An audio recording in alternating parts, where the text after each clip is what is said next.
More than a week ago, a magnitude 7.8 earthquake tore open the coast of the southern Philippines. The shaking is long over. The problem is that the aftershocks have not stopped, and the largest just hit 6.9. To the people living through it, the sequence looks like it is getting bigger, not smaller.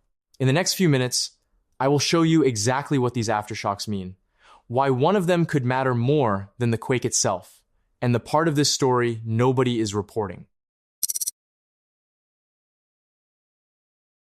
A magnitude 7.8 earthquake struck offshore near Sarangani, off the southern tip of Mindanao, in the Philippines, on the edge of the Pacific Ring of Fire. The rupture happened about 33 kilometers down, roughly 20 miles beneath the seafloor, which is shallow for an earthquake this size, and that shallow depth is exactly why the shaking was so violent at the surface. It collapsed buildings, cracked roads, set off landslides, and pushed enough water to trigger tsunami warnings, with at least one wave coming ashore. The people who felt it did not describe a 7.8. They described something that felt like a 9, something so far past their experience that they thought the world was ending. That was the breaking event, and on its own, it would already be a major story. But the reason we are talking about it now, more than a week later, is that it has not ended. Two things have kept this earthquake in the headlines, and both of them matter. The first is the footage. The second is the aftershocks, which are doing something that has an entire region on edge. Start with the footage, because you have almost certainly seen some of it by now. Day after day, new video keeps surfacing, and it is not the usual shaky exterior shot. It is surveillance camera footage from inside people's homes, capturing the shaking from the inside, and it shows something most people outside of earthquake country have never seen. Rooms moving up and down, and side to side at the same time. Furniture sliding, shelves and ceiling fixtures swinging, people unable to get out of a chair, unable to cross a room, holding on to children while the floor moves underneath them in every direction at once. Witness after witness described it the same way, without comparing notes. They said it felt like being inside a mixer, like being stirred in a pot. Outside, the footage is just as hard to believe. Cracks opening across paved roads in real time, with one side dropping below the other. Piers breaking apart with the steel reinforcing bars left exposed. Boats surging against docks. And the ground itself, solid pavement and vegetation, rolling in slow waves, like the surface of a lake when you drop a stone into it. None of that is fake, and none of it is exaggerated. There is a precise physical reason the ground behaved that way, and it tells us something important about how much energy is still moving through this part of the planet. So let us start there, with what you are actually watching when the ground turns to liquid. A large earthquake does not produce one kind of shaking. It sends out several types of seismic waves, and the ones doing the dramatic damage in this footage are the surface waves, which roll along the top of the planet rather than through its interior. There are two that matter here, and once you know them, the footage stops being chaos and starts being readable. The first is called the Rayleigh wave, and it makes the ground roll.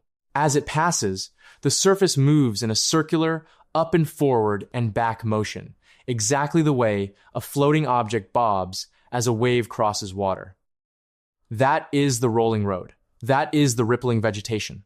When you watch the ground move like the surface of a lake, you are watching Rayleigh waves. And the fact that they are strong enough to throw a standing person tells you how much energy this earthquake released. The second is called the love wave, and it whips the ground side to side, horizontally, perpendicular to the wave's direction. That sideways motion is brutal for buildings, because it drags the foundation one way, while the weight of the structure above is still pressing straight down. That tearing mismatch is what snaps columns and shears walls. Now put the two waves together, arriving at the same time over soft, waterlogged coastal soil, and you get motion in every direction at once. That is the mixer. That is why people could not stand. There is one more thing the footage may be showing, and it is worth a quick word. In some clips, the ground does not just roll, it appears to lose its strength entirely, swallowing roads and tilting into separate moving blocks. That can be liquefaction, which happens when violent shaking turns loose, water-saturated soil into something that behaves like a heavy fluid for a few seconds. The coastal setting is exactly where it occurs. But, and this matters, We cannot confirm liquefaction from the footage alone without the telltale signs, like sand and water boiling up to the surface. And some of that cracking could just be the surface waves tearing weak pavement. Not every crack is liquefaction. So the footage is real, the physics is understood, and the energy on display was enormous. But the footage is the energy that has already been released. It is, in a strange way, the part that is over. The part that is not over, the part frightening the region right now, is what the ground has kept doing in the days since. The aftershocks are not behaving the way they are supposed to. Here is what is supposed to happen after a major earthquake. The aftershocks are supposed to get smaller and less frequent over time. The day after is busier than the week after. The week after is busier than the month after, and the whole sequence slowly fades back toward normal. That fading is the reassuring part. It is the planet telling you the worst has passed. That is not quite what people are watching happen near Mindanao. The aftershocks have kept coming in the magnitude 6 range, each one an earthquake that on any ordinary day would be major news, and the largest so far reached roughly 6.9. People scrolling through the live feeds have noticed that the sequence does not feel like it is fading. In their words, the aftershocks are getting bigger again. And that single observation is doing more to frighten the region than any clip of cracking ground, because everyone understands what it might mean. It might mean the worst is not over. It might mean the big one has not actually happened yet. I want to be clear about why this feeling is so powerful, because it is not irrational. A 6.9 landing well into the sequence after a coastline has already been hammered, after days of footage of the ground tearing open, lands on the nervous system like a threat. People living near the coast are also carrying a second fear with every aftershock, because a strong offshore quake can push a wave, and the standard guidance after major shaking near the ocean is to move to high ground immediately and not wait. So every aftershock forces the same calculation all over again. That is exhausting in a way that is hard to convey, and it wears on a community far more than any single event would. But here's the question that actually matters, and it is the one the headlines never answer cleanly. Is a 6.9 aftershock arriving in a sequence like this a sign that something larger is coming? Or is it exactly what a 7.8 earthquake is supposed to produce, frightening but completely normal? You cannot answer that from how it feels. You can only answer it from the patterns that earthquake scientists have measured across thousands of sequences worldwide. And when you run this week's numbers against those patterns, the answer is neither as reassuring as the dismissers want, nor as terrifying as the doomsayers want. It is more useful than either. So let us actually look at it. There are 3 well-established rules that describe how aftershocks behave, and together they frame the whole question. The first is called Bath's Law. Across an enormous number of earthquake sequences, the largest aftershock tends to land about 1 to 1.2 magnitude units below the main shock. For a 7.8, that predicts a largest aftershock somewhere around 6.6 or 6.7. The largest one observed so far is roughly 6.9. That is slightly above the prediction, but only slightly, and the law has always been a rough average, with real scatter around it. So the very thing frightening people is just barely above what a century of earthquake statistics says to expect. The second rule is called Omori's Law, and it describes the fading. Aftershock rates drop off over time. Fast at first, and then slower. But the decay is statistical, not smooth. A sequence that is winding down exactly on schedule can still, on a given day, produce a large aftershock that feels like an escalation. So when someone says the aftershocks are getting bigger again, what they are usually seeing is the normal lumpiness of a decaying sequence, not a real reversal. The third rule is called the Gutenberg-Richter relationship, and it explains why the list of aftershocks is so long. For every step down in magnitude, you get about 10 times as many earthquakes. One magnitude 7 is followed by roughly 10 magnitude 6s, 100 magnitude 5s, 1,000 magnitude 4s. The sheer number of aftershocks is not evidence that something unusual is happening. It is evidence that something completely usual is happening. So all 3 rules point the same direction. This sequence is behaving roughly the way a 7.8 is supposed to behave. That should be reassuring, and to a degree it is. But I am not going to hand you false comfort, because there is one possibility these statistics can never rule out. And it is the reason no seismologist will tell that region it is safe. It is one word, and it is the most uncomfortable word in this entire field. The word is foreshock. Every so often, rarely, a large earthquake turns out not to be the main event at all. It turns out to be a warning tremor before something even bigger. And here is the brutal part. A foreshock is only identifiable as a foreshock after the larger earthquake happens. In the moment, it looks identical to an ordinary main shock with an ordinary aftershock sequence. There is no label on it. There is no signature that says the real event is still coming. The most cited example happened on this same ring of fire. In 2011, off the coast of Japan, a magnitude 7.3 earthquake struck and was treated reasonably as a significant event with its own aftershocks. 2 days later, the same region produced a magnitude 9.1, the Tohoku earthquake, one of the most destructive in modern history. That 7.3 had been a foreshock all along, and no one could have known it in the moment, because in the moment it looked exactly like what we are looking at this week. So when people near Mindanao feel that 6.9 and their stomach drops, they are not being irrational. They are sensing a real, if unlikely, possibility that the science genuinely cannot eliminate. But unlikely is the key word. The overwhelming majority of large earthquakes are not foreshocks.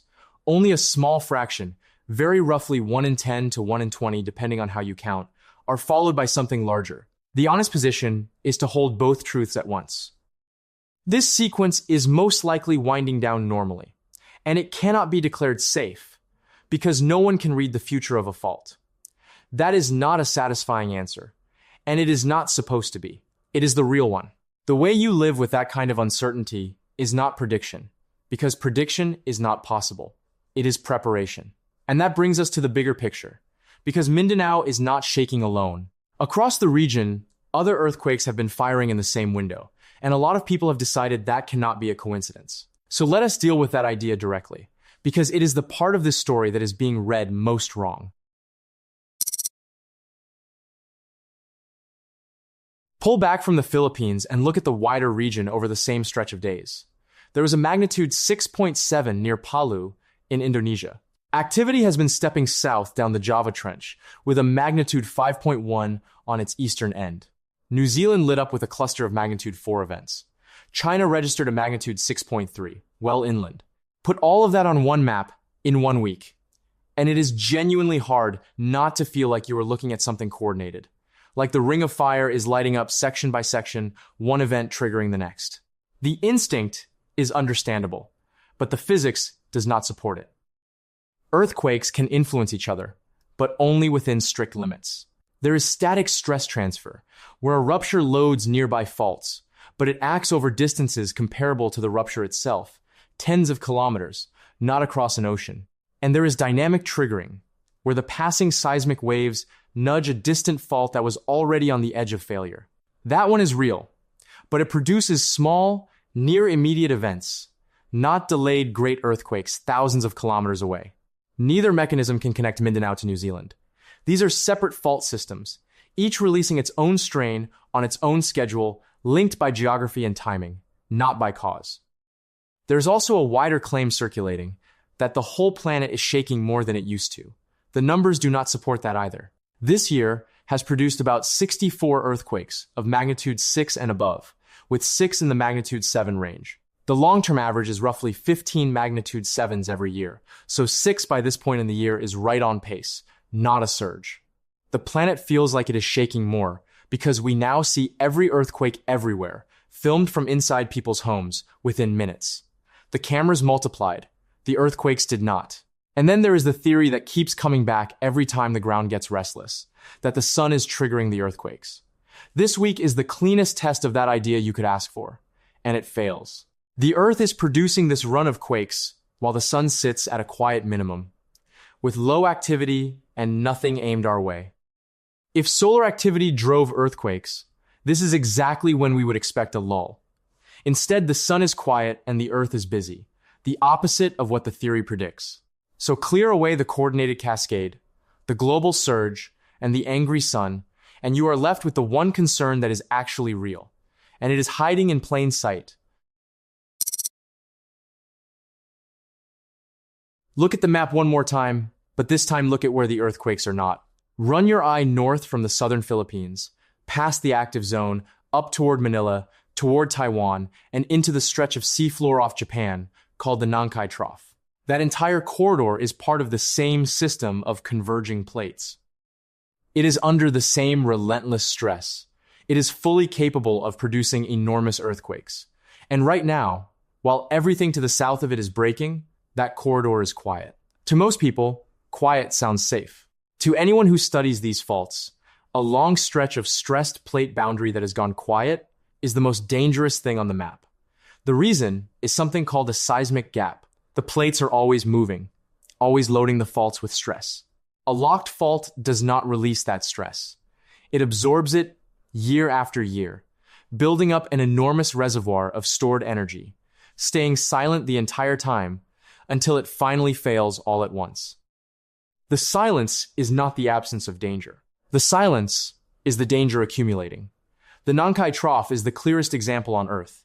It has produced great earthquakes on a roughly century to century and a half rhythm, the most recent major pair in the 1940s, and Japan monitors it more closely than almost any fault in the world because they know what its silence has meant before. And this is not just an Asian problem. The same logic sits under faults far from the Pacific, including a stretch of the American West that has been locked and quiet for 300 years. We can even measure the loading now, watching the land slowly deform around a locked fault with satellite sensors. The strain is visible. The timing is not. That last point is the hard part, and it is worth being honest about. A seismic gap tells you where the danger is concentrated, not when it will release. Faults do not run on a schedule, and the word overdue gets thrown around far too loosely, because a locked segment can stay quiet well past its average interval and still break tomorrow, or hold for another lifetime. So nobody can give you a date. What the gap does give you is a direction for your attention, and that is the entire point of reading the map this way. The experts do not relax about the segment that just ruptured and spent its energy. They worry about the segment next door that stayed silent through the whole thing, because that one still has all of its energy stored and waiting. The same week that produced all this footage in the South told us almost nothing about the South. It told us where to look next, and it is not where the cameras are pointed. So this is what the coverage misses. It keeps your eyes on the ground that is shaking. The footage, the aftershocks, the spectacle. But the ground that is shaking has already released its energy. The ground you should actually be watching is the stretch that has not moved at all, because that is where the next great earthquake is loading right now. The danger is in the silence. So here is where this stands. The 7.8 off Mindanao has most likely done its worst, and the aftershock sequence, frightening as it feels, is behaving close to normal and should continue to fade. That is the most probable outcome, and it is the one to expect. But the region cannot be told it is safe, because the one scenario the science can never rule out, that a large quake was a foreshock, is exactly the scenario no one can detect in advance. So the honest forecast is straightforward. For the ground that already shook, the worst is likely over. The aftershocks will keep coming for weeks and slowly taper, and any one of them could still be locally dangerous, especially near the coast. The thing to actually watch is not in the footage at all. It is the silent corridor to the north, and the other loaded, quiet faults around the world that work the same way. Those are the places where the energy is still being stored, and they are the places where preparation matters, because preparation, not prediction, is the only real defense. Secure the heavy objects in your home. Know that the move during strong shaking is to get low and cover, and that after coastal shaking, you head for high ground without waiting. We will keep tracking the aftershock sequence as it develops, and we will be watching that quiet stretch of boundary closely, because the most important earthquake in this story has not happened yet. When it does, it will not come from the ground that has been filling your feed. It will come from the part of the map where, for now, nothing is happening at all.